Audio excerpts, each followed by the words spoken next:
ولا يهملوها. وليس المهم إقامة الشعائر وحده أو إقامة الفرائض وحدها، وإنما المهم تركيز الخوف من الله والطاعة له على كل حال. وينظر الإنسان إلى بعض الملاحظات يعني الحقيقية اللكات اللي القرآن الشريف وسنة النبي صلى الله عليه وآله والأئمة عليهم السلام أكدوا عليها. أكو نكات: ولو أنا كتبنا عليهم أن اقتلوا أنفسكم أو اخرجوا من دياركم ما فعلوه إلا قليل منهم.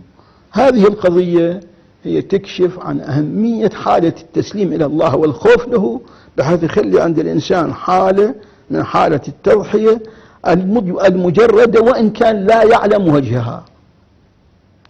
نظير قضية إبراهيم عليه السلام حينما أمر بذبح ولده فاستسلم. هاي قوة العقيدة، هذه قوة العقيدة هي التي تحافظ على روح الإسلام، على روح الدين عموما والإسلام بالخصوص. هذا القرآن الكريم، هذا الإمام الباقر ينقل عنه، يروى عنه رواية: يقول: كنت مع أبي وشيعته عنده، فقال أبي: أيكم تطيب نفسه أن يلزم أن يقبض على جمرة حتى تنطفئ بيده؟ قال: فقلت: يا أبا أنا أفعل ذلك. قال: يا بني إني لم أعنك، إنك مني وأنا منك، وإنما أعني هؤلاء. قال: فأحجموا وصار لهم حالة من حالات الانهيار، لأن شعروا بأنفسهم أنهم ما مؤدين الوظيفة المطلوبة. فلما رأى ما بهم قال: هونوا على أنفسكم، إني أردت أن أقول أن أوضح أن البشر قسمين: قسم أهل وصف يعني يعتقدون كعقيدة موجودة، وأكو قسم أهل عمل، أهل ثبات، أهل إصرار، أهل التنفيذ. أهل التنفيذ قليلون، لأنه العقيدة ما مستحكمة بالنفوس ذاك الاستحكام الكامل اللي بحيث تستطيع أن تقف أن لا تعيقها المعوقات من خوف أو شهوة أو أي شيء كان، وإنما أكو حالة من حالة الضعف بالعقيدة. هم الأئمة عليهم السلام، والقرآن المجيد هو في قوله تعالى: ولو أنا كتبنا عليهم أن اقتلوا أنفسكم أو اخرجوا من دياركم ما فعلوه إلا قليل منهم ولو أنهم فعلوا ما يوعظون به لكان خيرا لهم وأشد تثبيتا. هذا الشيء الذي يخلي الدين حيويته فاعلة وقوية. هالقلة التي حصل عليها الإسلام، التي تمكنت أن تبقي الدعوة، لأن أكو فد عقيدة قوية محكمة ولو عند بعض الأشخاص واصلة إلى المرتبة العالية التي استطاعوا أن يقتحموا بها العقبات. فعلى المسلمين أن يعرفوا أهمية ما عندهم، على أهمية هذه العقيدة الشريفة. وإذا يردون يستعرضون، إذا يحاولون أن يستعرضون التاريخ، يرون أن الإسلام لا بقي متماسكا، إذا لم يكن في تقدم فلا أقل في أنه ليس في تأخر. ومهما قويت يعني عظمت العواصف واكتسحت، لكنه ما استطاعت أن تكتسح. ونرى الآن العالم انتهت الأمور إلى أن انتهت. الآن الإسلام يطبق دعوته تسمع في جميع الأرض، والمسلمون أيضا لهم وجودهم المعترف به أصبح عالميا نتيجة أن قوة الإسلام. فعلى الإسلام المسلمين أن يهتموا بتأكيد العقيدة وبتأكيد الحقيقة، والاهتمام بالحقيقة للحقيقة لا لجهة أخرى من عاطفة أو تعصب أو أي شيء كان. المهم الاهتمام بالحقيقة للحقيقة، هذا الذي هو يثبت الحقيقة ويثبت الدعوة ويبقيها. ويجب على المؤمنين أن يعرفوا أن الله سبحانه وتعالى غني عن العالمين وليس بحاجة إلينا. أن تتولوا يستبدل قوما غيركم ثم لا يكونوا أمثالكم. وبالفعل مرت الأجيال، ذهبت انقرضت أمم خرجوا عن الدين وانتهوا. جاءت أمم أخرى قامت بالدعوة وحملتها واستمرت بها وبقيت الدعوة إلى الآن.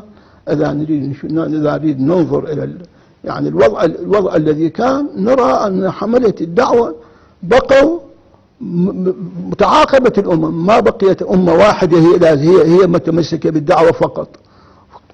وإنما بقت الأمم متخالفة وكل أدى وظيفته في وقته. علينا أن نعرف فضل الله علينا سبحانه وتعالى، فضله علينا بتوفيقنا للتمسك بهذه الدعوة والالتفات والاعتقاد بها والالتزام بها، ونحمل هذه الرسالة إلى الأجيال اللاحقة. نحاول أن نهتم بأولادنا بأجيالنا بجيلنا من أجل أن نثبت العقيدة به لينقل هذا للأجيال اللاحقة لنؤدي وظيفتنا. ولو لا سمح الله تخلفنا عن ذلك فالله سبحانه وتعالى غني عنا، وإن تتولوا يستبدل قوما غيركم ثم لا يكونوا أمثالكم. ونسأل الله سبحانه وتعالى أن يوفق المسلمين ويثبتهم بالقول الثابت، ويجعل همهم الحقيقة للحقيقة، ويجعل الله نصب أعينهم، كما تقول الرواية: إن لم تكن تره فإنه يراك. الله سبحانه وتعالى إن لم تكن تره فإنه يراك. خف الله خوفك كأنك تراه، خفه كأنك تراه. إذا هذا المعنى تجلى للإنسان هو يستطيع ذاك الوقت أن يصمد أمام الزوابع التي تمر به، والإنسان الدنيا معرضة للزوابع. والحمد لله على هدايته لدينه والتوفيق لما دعا إليه من سبيله. ونسأل الله سبحانه وتعالى أن يوفقنا إلى أداء واجبنا والقيام ويوفق جميع المؤمنين إلى ذلك، ويجعلهم قائمين بما عليهم في تطبيق الإسلام عمليا على سلوكهم وعلى تعاملهم وعلى حوارهم. وبقيت خلافات، اكو توجهات، اكو اختلاف نظر، ما يخالف، لا ماكو مانع من عنده، الا انه ليس معنى ذلك ان احنا نضحي باصل العقيده والمشتركات المهمه في سبيل التناحرات. علينا ان نتحاور بالتي هي احسن من اجل اقناع كل للاخر بوجهه نظره. ان اقتنع وان لم يقتنع فليعمل، قل كل يعمل على شاكلته. وعلينا أن نهتم بالمشتركات كما أكدنا على ذلك فيما سبق. ونسأل الله سبحانه وتعالى أن يرينا بركة هذه الدعوة في أنفسنا، في ديننا ودنيانا وآخرتنا، وأن يجعلنا من الثابتين عليها ويثبتنا بالقول الثابت في الحياة الدنيا وفي الآخرة. ضرب الله مثلا كلمة طيبة كشجرة طيبة أصلها ثابت وفرعها في السماء تؤتي أكلها كل حين بإذن ربها. ونسأل الله سبحانه وتعالى أن يجعلنا من أهل دعوته الثابتين عليها، والذين جاهدوا فينا لنهدينهم سبلنا، وإن الله لمع المحسنين. يا أيها الذين آمنوا اصبروا وصابروا ورابطوا واتقوا الله لعلكم تفلحون. والسلام عليكم ورحمة الله وبركاته.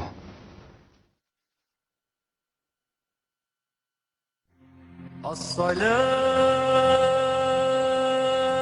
والسلام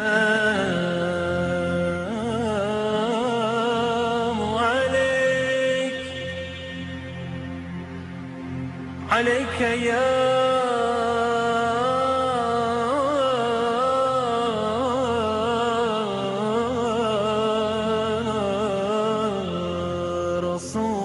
رسول الله.